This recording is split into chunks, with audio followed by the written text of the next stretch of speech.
Something is seriously wrong in Philadelphia. The Eagles, the reigning Super Bowl champions, might be heading straight into disaster if one thing doesn't change immediately. And it's not Jalen Hurts. It's not Saquon Barkley. It's not the wide receivers. The problem is in the trenches, the offensive line. And if this unit doesn't wake up now, the dream of going back-to-back could collapse before our eyes. For years, the Eagles' offensive line has been the heart and soul of this team. They were supposed to be unstoppable, the kind of group that bullies defenders for 60 minutes and breaks their will by the fourth quarter. That's how Philadelphia built its identity. That's how they became champions. But in 2025, something is off. Through the first 4 games of the season, this line doesn't look elite. They don't even look average. They've been flat-out disappointing. Missed assignments, sloppy communication, and linemen losing one-on-one battles, it's not what Eagles fans are used to seeing, and it's costing this offense in a big way. Let's be real, Saquon Barkley looks incredible. His burst, his vision, his fight, it's all there. But he's running into walls. Holes that used to be wide open are closing instantly because the line isn't creating space. And when it comes to protecting Jalen Hurts, the problems are even scarier. Pressure is coming straight up the middle, and Hurts doesn't have time to get the ball out. And now, the timing couldn't be worse. The Eagles face the Denver Broncos, one of the most violent, suffocating defenses in the entire NFL. Let this sink in, the Broncos are ranked second in the league in points allowed, and first in sacks, quarterback hits, and pressure rate. That's a nightmare matchup for an offensive line already struggling to find its rhythm. Yes, Philadelphia swapped in Tyler Steen at right guard, but outside of that, it's the same unit that once dominated the league. So why do they look broken? Why do they look lost? These are the questions Eagles fans are demanding answers to, and the answers better come fast. Because if this offensive line doesn't wake up against Denver, the defending champions could be in for a very rude reality check. Eagles fans, I've got to ask you, do you still trust this offensive line to turn things around, or are you starting to panic? Drop your thoughts below, rate your confidence in this O-line from 1 to 10. When you break this offensive line down piece by piece, the truth becomes even harder to swallow. Tyler Steen, the young guard who stepped in after Mekhi Becton left for the Chargers, has had flashes. On some of Saquon Barkley's touchdown runs, it was Steen who laid down the key block. He's athletic, he's mobile, you can see the potential. But the problem has always been the same, consistency. One good play, then one disaster. One drive where he looks solid, then another where he collapses under pressure. And here's the bigger issue, this isn't a cheap offensive line. The Eagles have invested massive money up front, expecting dominance. Jordan Mailata. He's been excellent, one of the highest graded tackles in football. No complaints there. But Landon Dickerson, the second highest paid left guard in the entire NFL, isn't living up to his paycheck. Cam Jurgens, one of the top paid centers in the game, hasn't been reliable either. Lane Johnson, the anchor of this line for years, still looks strong when he's healthy, but the problem is, he hasn't been fully healthy. So what's the result? Numbers that are flat-out embarrassing for a franchise built on line play. Let this sink in, 25th in yards before contact per carry. That means running backs like Barkley are getting hit almost instantly. 27th in run stuff rate.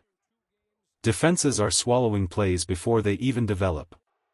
22nd in run block rate. They aren't moving bodies off the ball.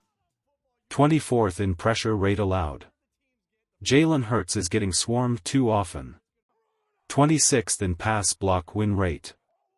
That's bottom tier in the entire league. These aren't just bad numbers. These are crisis numbers.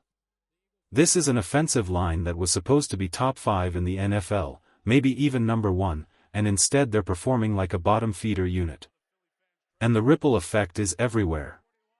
The passing game has been streaky because Hurts doesn't have time to scan the field. Saquon Barkley's production is shrinking week by week, not because he's lost a step, but because there's no space to break loose. He's getting bottled up before he even hits the second gear that made him a superstar.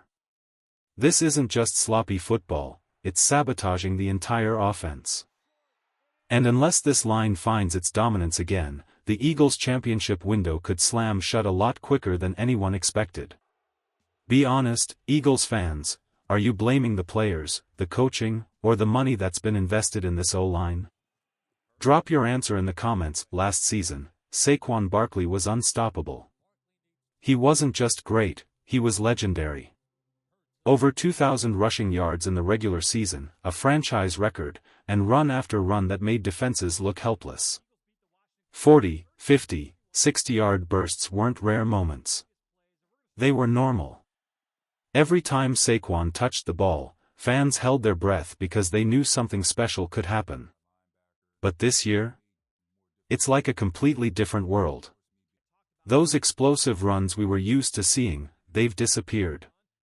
Instead of breaking free into the open field, Saquon is being swallowed up at the line of scrimmage. Defenses are selling out to stop him, stacking the box, keying on him every single snap. And it's working, because the offensive line isn't giving him the space he needs. The numbers don't lie. In 2024, Barkley averaged nearly 4 yards before anyone could even lay a hand on him, number 1 in the NFL. This year? Less than 1 yard before contact. That's a staggering drop, and it explains why he's been stuffed behind the lines so many times. It's not Saquon slowing down, his burst and explosion are still there. The problem is, the holes are gone. With Jeff Stoutland, the best offensive line coach in the league, there's still hope. The talent up front is undeniable. But unless this group fixes things immediately, the Eagles are wasting the prime of a superstar back. And for an offense built on balance, that could derail the entire season. Should the Eagles change their blocking schemes or keep relying on talent to figure it out? Drop your thoughts below. This is becoming the turning point of their season. The heart of the problem sits right in the middle of this Eagles offensive line. Landon Dickerson, Tyler Steen, Cam Jurgens.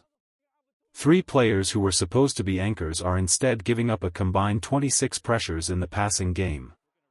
And when the interior collapses, it's a death sentence for an offense. Think about it. The NFL has shifted in recent years. Defensive tackles are now prized more than ever because pressure from the gut is different. Edge rushers can be chipped, they can be pushed wide.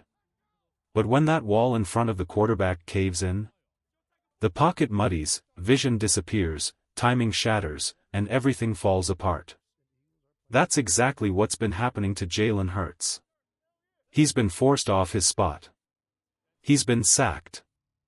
And as a quarterback who isn't towering over the line, when pressure floods straight up the middle, it makes throwing over the middle of the field nearly impossible. Entire drives get wrecked in an instant. And the numbers on Landon Dickerson are brutal. His pass blocking grades week by week, 39.9, 56.1, 47.5, 40.5. That's not just inconsistency, that's collapse. Already, he's given up 13 pressures and 3 sacks. He's on pace for a career-worst season, 12 sacks and over 50 pressures allowed. Compare that to his previous high of just 5 sacks and 38 pressures back in 2023, and it's clear something's wrong. Whether it's lingering injury or simply poor form, Dickerson is sinking this offensive line. And until he and the rest of the interior step up, Jalen Hurts will keep paying the price, and so will the entire Eagles offense. Do you think the Eagles need to shuffle the offensive line to protect Hurts, or should they keep faith in their starters to turn it around? Let's hear your take.